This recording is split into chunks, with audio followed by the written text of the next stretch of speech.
Pagtaas ang demand sa baligyaanay isang baboy posible magsaka subong nga naghilapit ang Paskwa suno sa Department of Agriculture 6. Ini gitutukan ni Zena Kilantanga.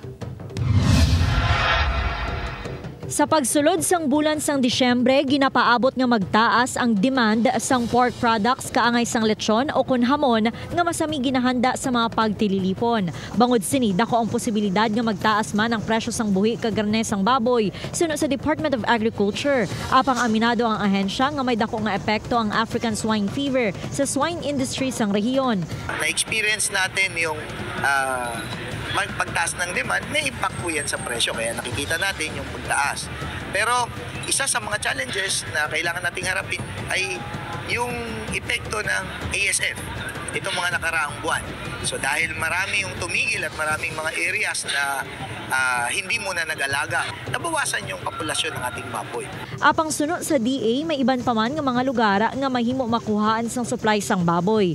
Talalupang doon nga nagnubo sang 20 pesos ang kilo sang karne sang baboy sa merkado. Nagabili ini sang 340 pesos kada kilo. Ini kasunod sang pagsulod sang supply sang baboy halin sa gwa sang rehiyon. Nagpanaog man sa 190 pesos ang kilo sang buhi nga baboy. Nagnubo-nubo naman nga walay buwit sa mo. Duro na baboy, bastante naman sa mga baboy.